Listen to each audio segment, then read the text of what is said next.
Hello, and welcome back to another episode of Critical Reactions with your host, Bryan.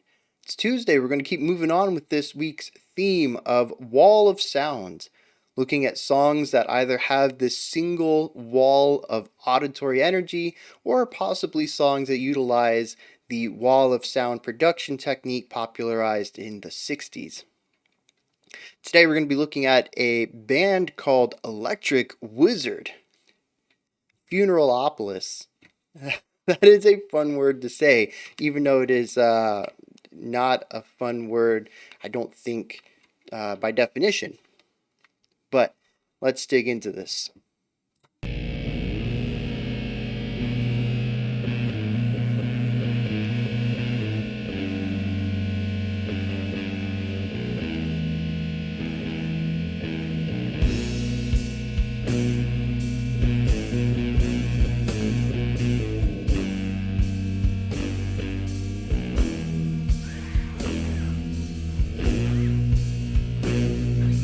Alright, so we had a bit of an excessive use of triplets in the beginning, and I thought it was going to be a much faster 4/4. Coming to find out, those are triplets in a much slower 4/4.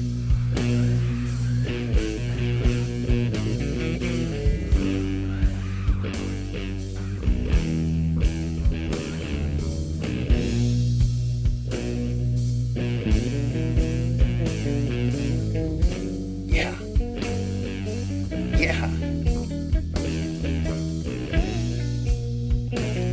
Really building a mood right here with this guitar duet.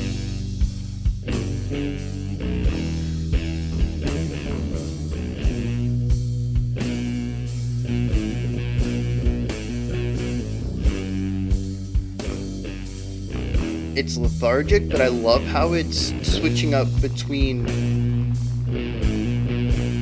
harmony and counterpoint.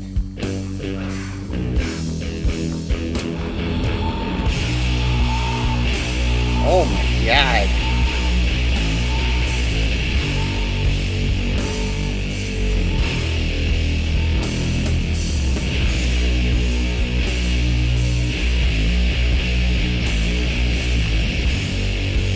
Very weighty, very deliberate.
Anger in the vocal delivery too.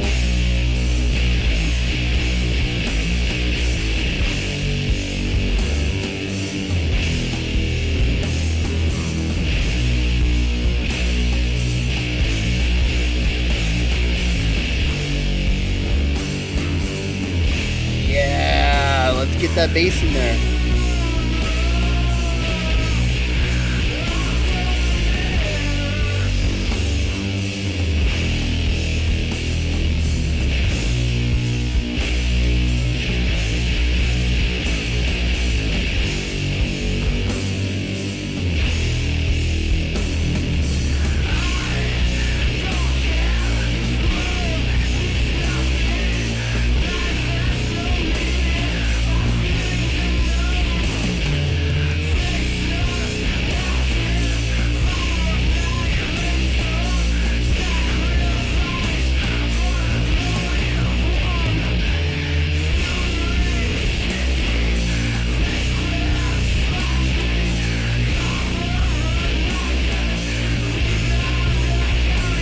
the song just trudges on. It's not really entering any new ideas, just this slow forward momentum, unstopping, unwavering.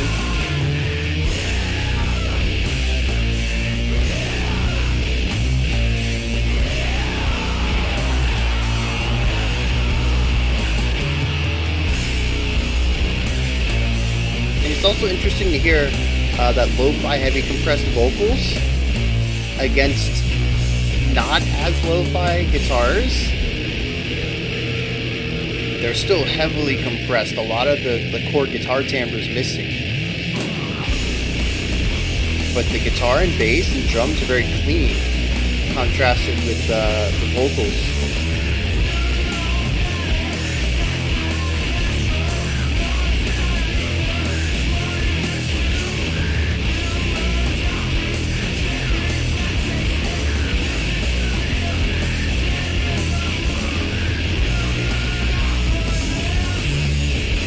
Yeah, and now we have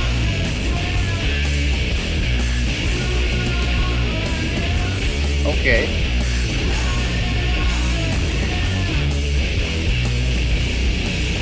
I was gonna mention that we have wider cymbals, really opening up the sound in the back, but they were only used for a bar.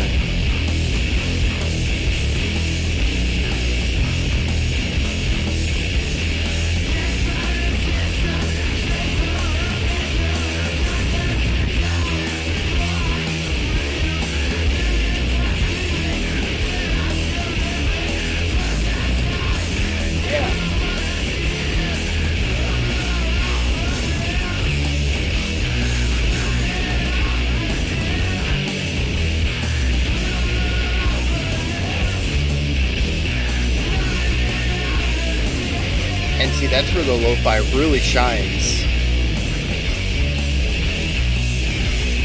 That grinding sound on those eighth notes. I don't know what's creating it. Maybe it's everything coming together.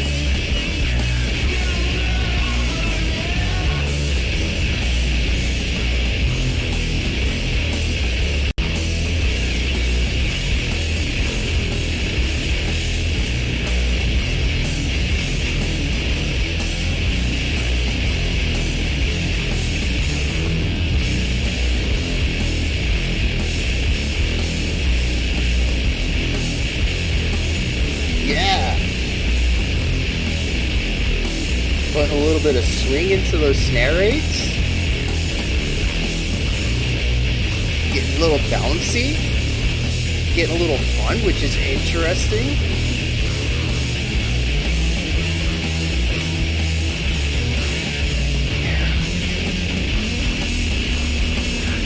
What is going on here?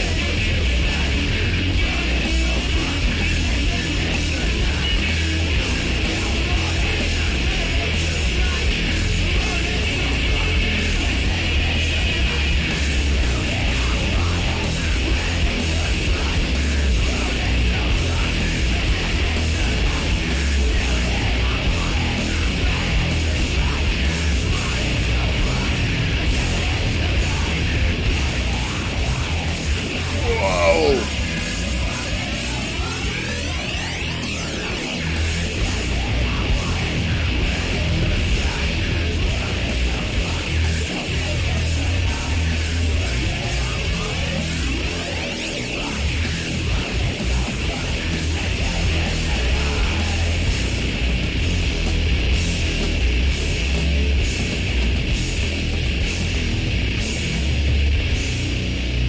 Yeah, man, what a ride.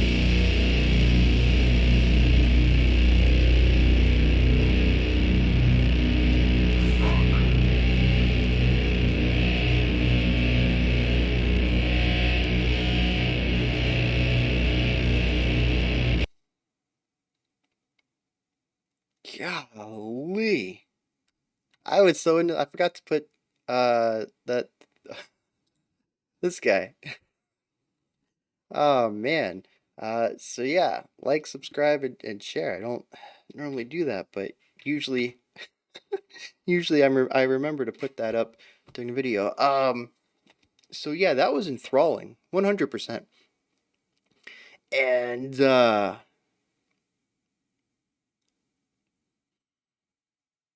All right, let's get into this because this is an interesting track musically, thematically.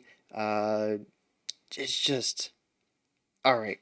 So here's the first thing that stands out to me is the gradual progression of the atmosphere of the themes that we're exploring musically. The beginning is slow, lethargic, repetitive, extremely repetitive.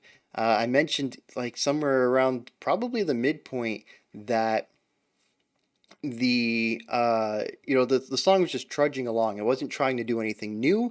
It wasn't trying to reinterpret itself or reevaluate what its purpose was. It's just let's keep taking that next step, next bar, next repetition, next repetition. We're not adding things, no embellishment, no ornamentation. It's just trudging on.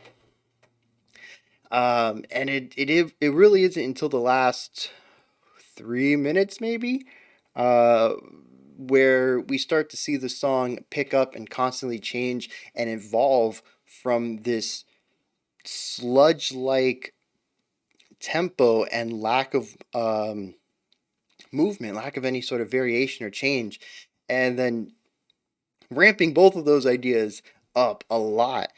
We see the tempo shift, we see the intensity changes, we start introducing a swing feel to things. The guitar starts soloing, the vocalist starts screaming, or at least putting some compression on their cleans on top of the digital compression added.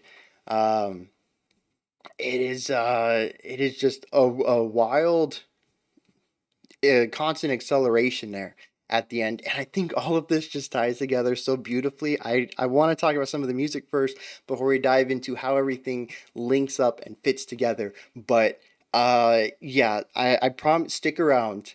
All right, this 9 minute song, I'm gonna have like 40 minutes to say, but please stick around. It's all gonna come together in the end. I promise it's gonna be beautiful.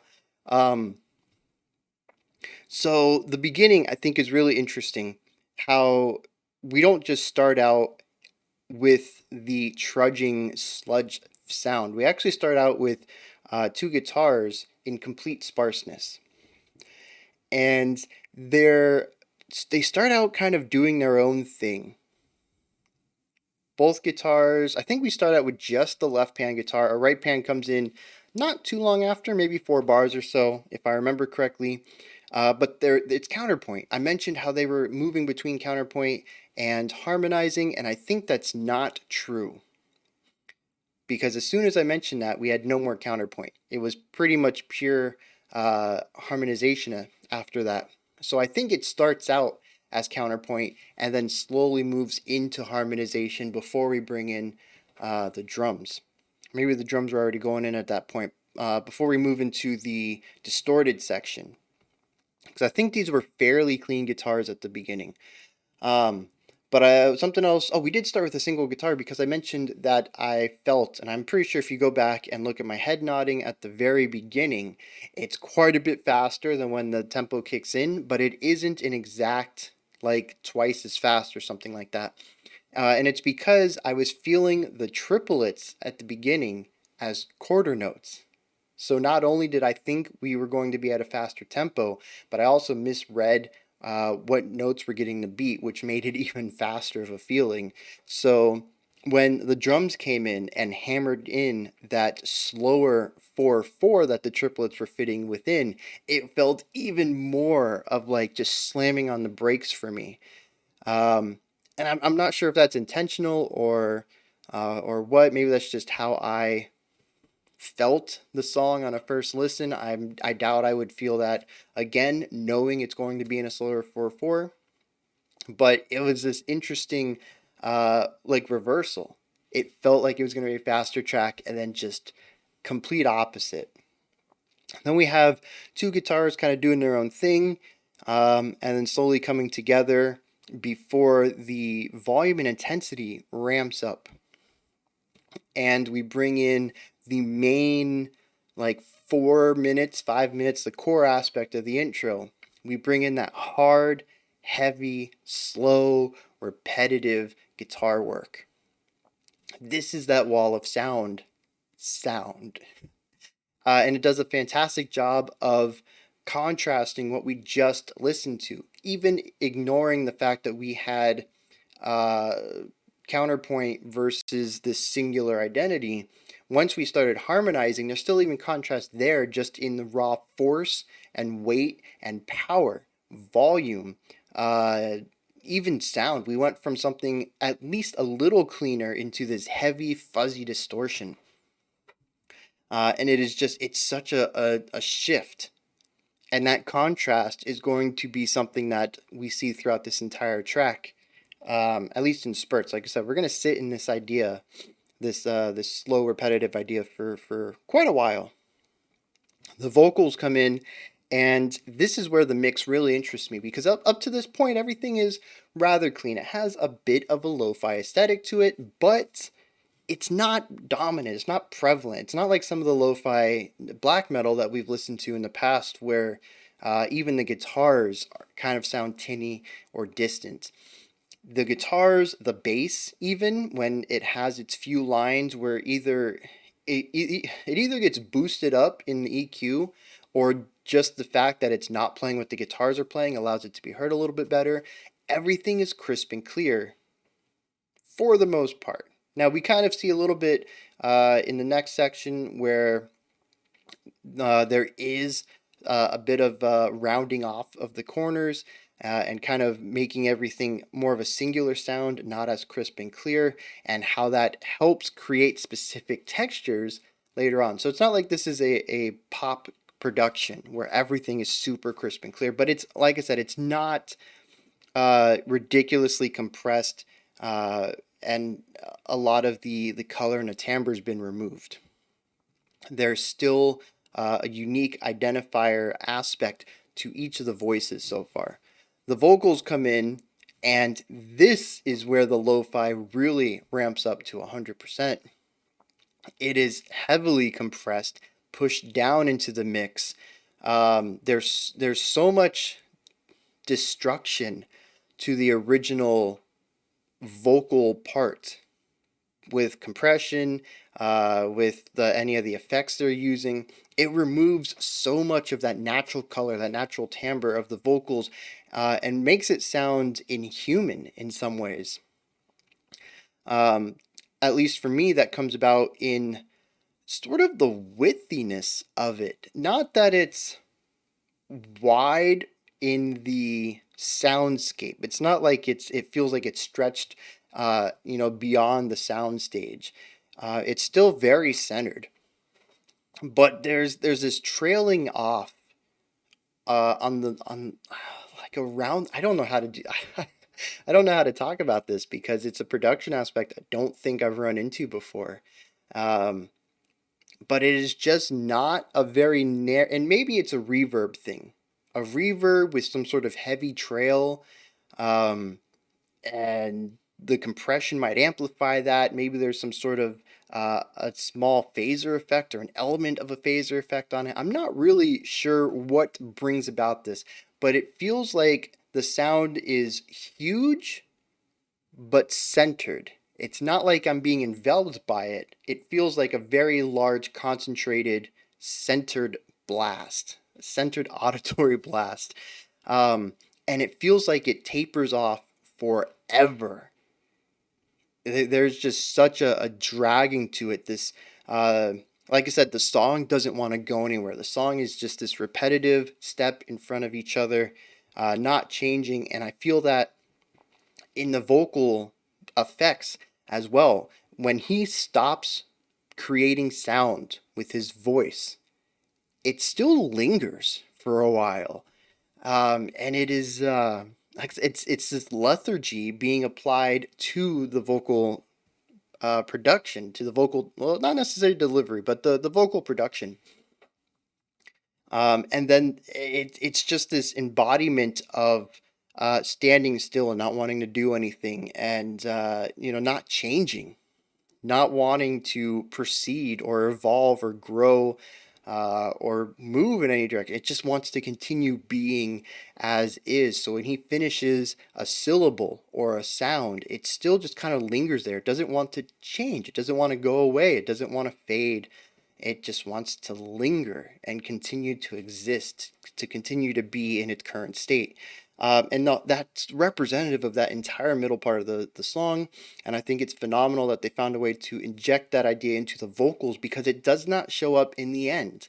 Once the tempo picks up, the vocal production changes ever so slightly so that it's more directed, it's more forceful, and it's more immediate.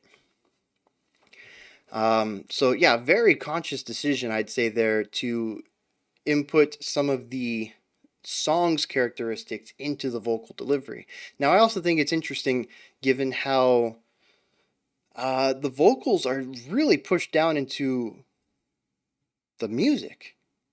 It's really pushed under, and I think on top of that, you have the compression and the effects and all that. It makes the lyrics very difficult to listen to. Now, I did something today that I'm going to be doing from here on out. I said I was going to do it for a long time. I checked out the lyrics beforehand.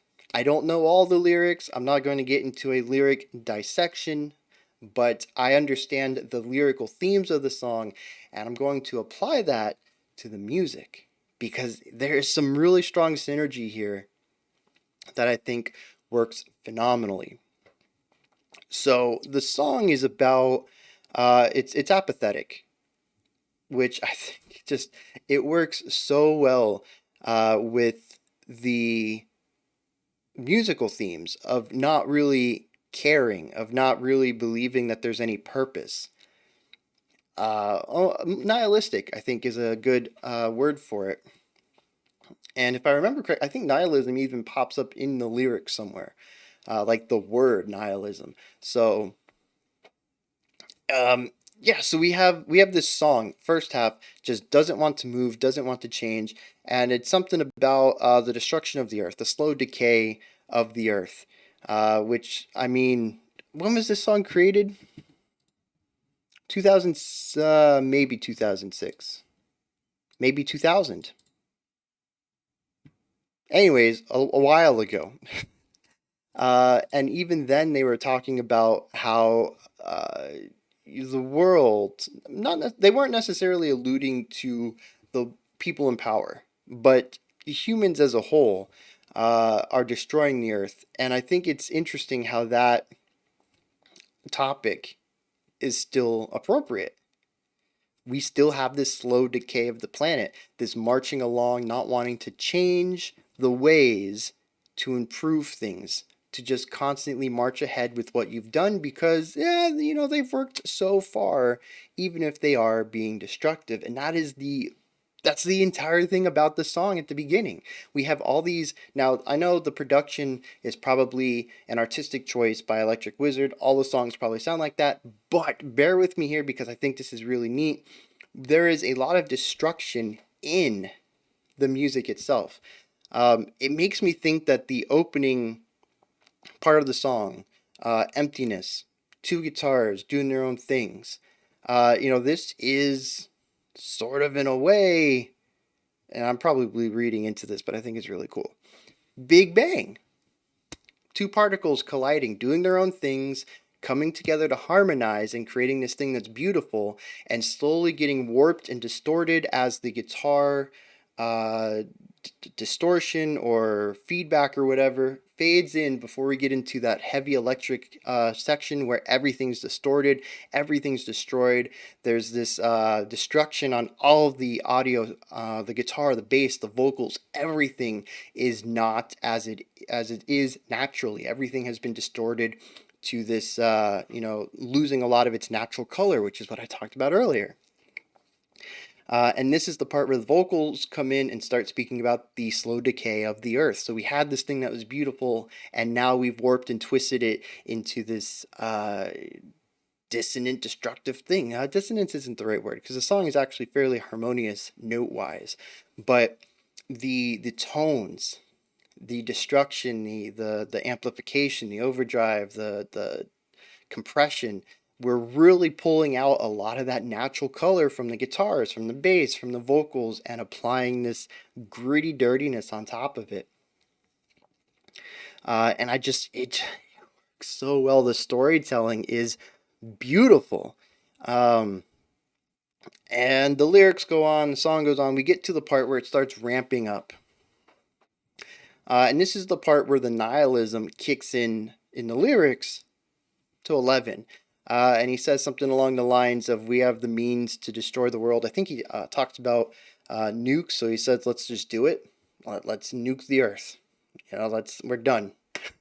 It'd be so much easier to go out in a bang than to ride out this slow decay until the earth is uninhabitable, and we're dealing with a post-apocalyptic life. Let's just end it.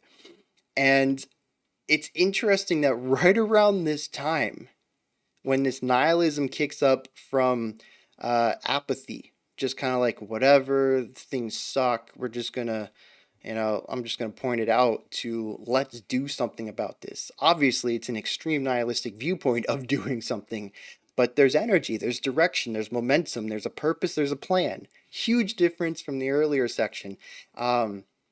And of course, this is this part where the snare starts introducing a swing feel. The left guitar starts soloing. And of course, once again, there's a swing feel. There's a bounciness to it. We've moved from this sludge to almost like a pop punk kind of feel going on. Granted, not as fast, but taking some of those swing elements and injecting it into a rock feel and creating this uh, energy, while retaining that same core feeling.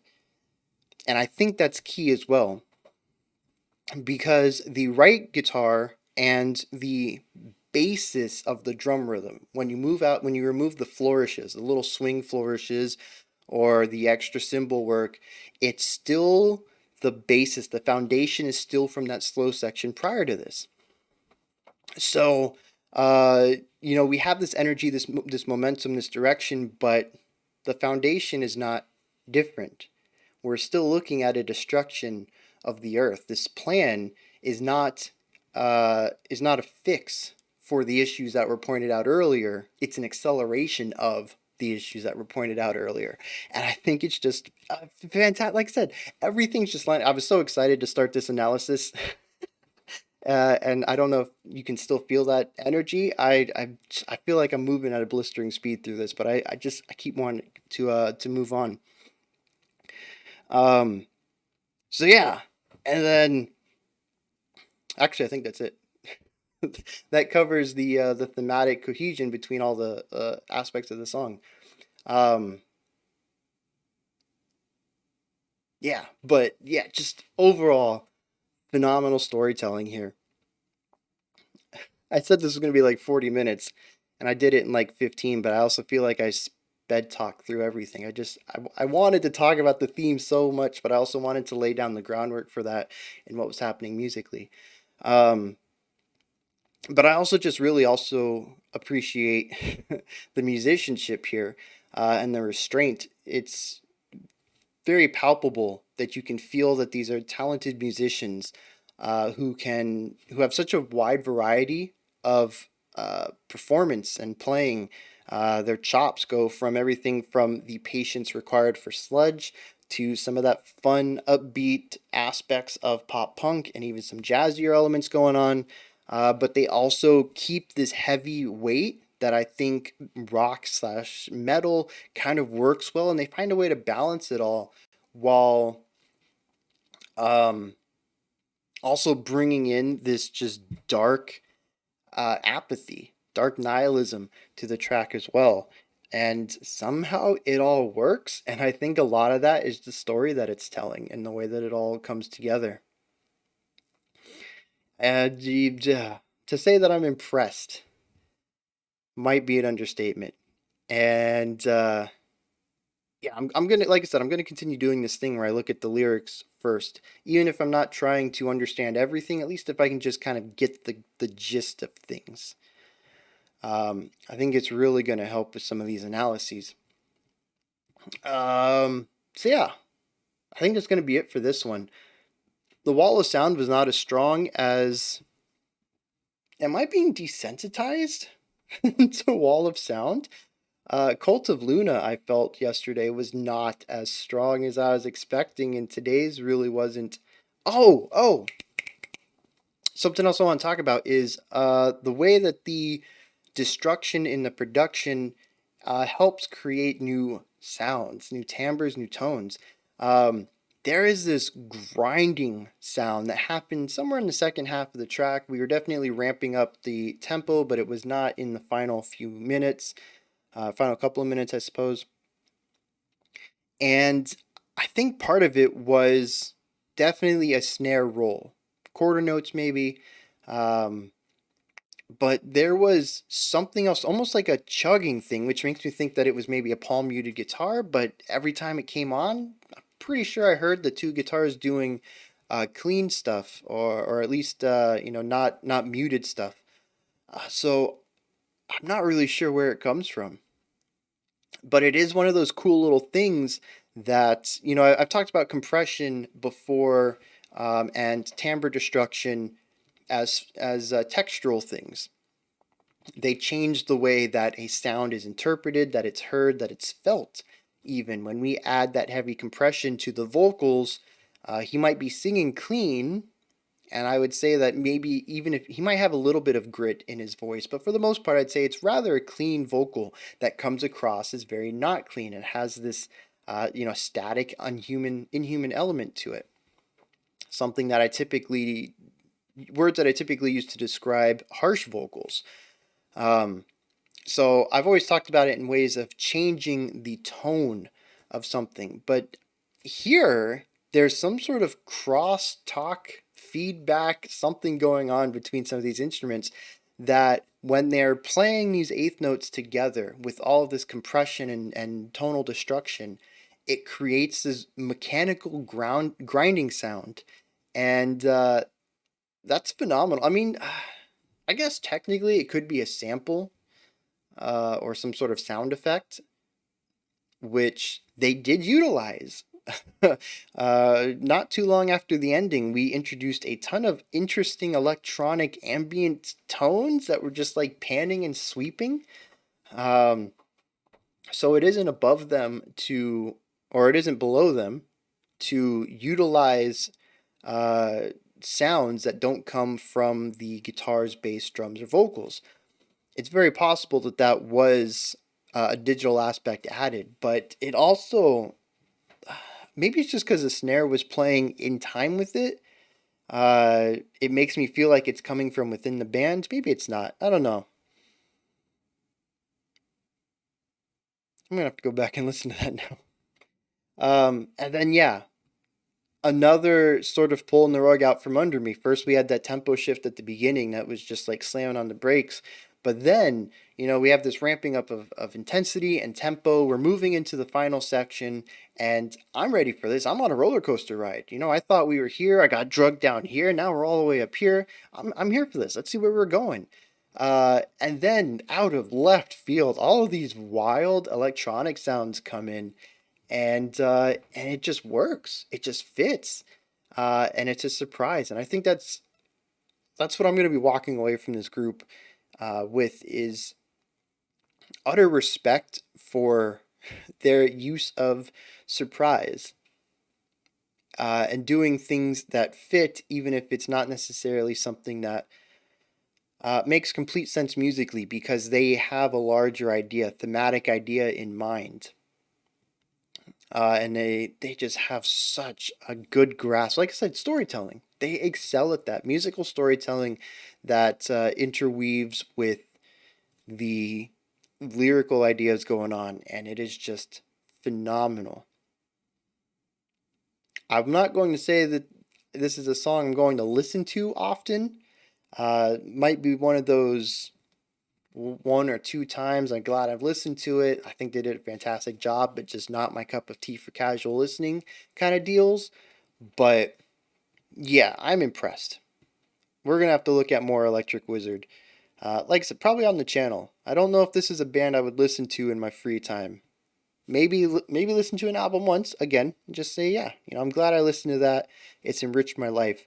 Not something I'm gonna return to, but I definitely need to see what else they're doing, because this song, this song was so well done from an artistic viewpoint, and I loved it. This is where you guys come in. Hit me up in the comments. Let me know what you thought of Electric Wizard's Funeralopolis. When you're done hitting me up in the comments, head up to the description box. There's a link in there for Linktree. It's going to take you to this link right here. Thank you. It's got stuff for the channel. You can check out merch, support me through Patreon, join the Discord community, follow me on Twitter, email me, check out what I've been listening to, check out what I've created. Just all sorts of stuff in here. When you're done with that, if you could, like, subscribe, and ring the bell. All three of those things help out the channel immensely. We got one more video that came out 5 minutes ago. It'll be our special selection for today. Otherwise, I'll be back tomorrow, 5 p.m. Eastern Standard Time, 10 p.m. UTC, as usual. Until next time, remember to be critical, but not cynical of the music you listen to, and have a fantastic morning, afternoon, or evening, whenever you choose to watch my videos.